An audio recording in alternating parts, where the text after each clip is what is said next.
Bezrat Hashem, le Zohar d'aujourd'hui, Parashat Naso, Ish kitiste ishto. Dans la Parashat Naso, il y a un passage où un homme, il doute sa femme d'infidélité. Il la voit fréquenter un homme, il l'avertit, il interdit de lui parler, et quand même la femme elle est partie, elle s'est même isolée avec cette personne. Il y a 2 témoins qui l'ont vu isolée avec la personne. La Torah dit Ish kitiste ishto. Viens, Rabbi Lazar, il dit pourquoi il est écrit Ish. Pourquoi ça aurait pas été suffisant d'écrire Ish kitiste ishto, un homme qui doute sa femme. Et pourquoi c'est écrit Ish, Bechad Asagi, dit Rabbi Lazar, on aurait dû une fois, ça aurait été plus que suffisant. Aval, dit Rabbi Lazar, Ish, mashma Ish, diou Ish, un homme qui est un homme. Vekayem kera dichtiv, shete maim borecha, qui dit nous Ish be'alma. Ish, le gabé tété. Le premier Ish, c'est son homme. Le deuxième, c'est une autre personne. Uma'ala bomal, abechad asagi, amaitre, ela, chad le'ela, vechad le'tata. Encore, on trouve un double langage dans la paracha. Uma'ala boma'al. Elle lui était infidèle, elle a commis une infidélité, elle était infidèle à son mari. Il fallait se dire, Uma'ala ma'al, mazem ma'ala boma'al. Dit Rabbi Lazar, il faut comprendre qu'une femme, quand elle est infidèle envers son mari, elle est infidèle envers 2 personnes. D'abord son mari, deuxièmement envers Knesset Israël, l'assemblée d'Israël. Okay? Et maintenant, qui c'est qui va vérifier cette femme si elle était fidèle ou si c'était un cas comme ça qu'elle s'est isolée mais n'a rien fait? C'est le Kohen. Amaï la Kohen. Pourquoi elle doit être emmenée vers le Kohen? Raza Dimila, du le secret de cette chose, dit Rabbi Lazar, Begin de Kana, Shushbina, Hiu de Matronita. Le Kohen, il est Shushbina, il est l'homme de la Matronita, de la reine, qui est la Shechina.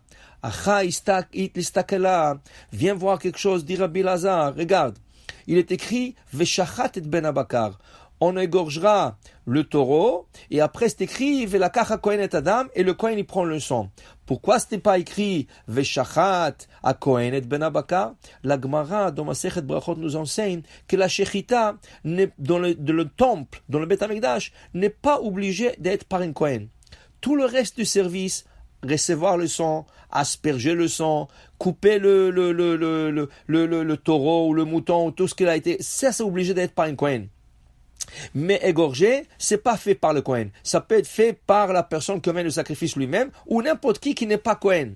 Et pourquoi? Il dit ici parce que le Kohen, il est dans un niveau qui ne peut pas faire la shechita. Dans le Beth Amikdash, il est dans un niveau que la shechita est pas pour lui. La shechita est faite plutôt pour des autres personnes. Et ici c'est le contraire. Quand quelqu'un emmène sa femme parce qu'il a doute d'infidélité, c'est Dafka le Kohen qui est connecté à la Shechina, dit Rabbi Lazar. Et le Kohen, puisqu'il est Shushbina le Matronita, il est proche de la reine, qui ça veut dire que dans le ciel, dans ce cas, alors c'est lui qui doit vérifier la femme. Alors il dit ici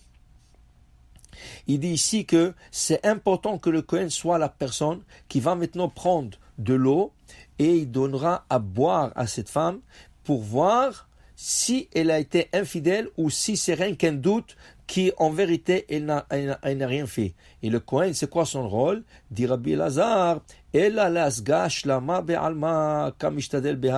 parce que le Kohen, c'est lui qui doit le faire le shalom. Alors c'est lui qui doit maintenant vérifier la femme pour faire le shalom entre l'homme et sa femme, ou l'asga hesed, et avec ça il emmène le hesed. Alors maintenant il dit ici, si la femme se trouve qu'elle n'a rien fait, c'est rien qu'un soupçon, mais en vérité elle était pure, elle n'a rien fait avec l'autre homme. Kana asge shelama behu. Maintenant le Kohen il va parler au mari.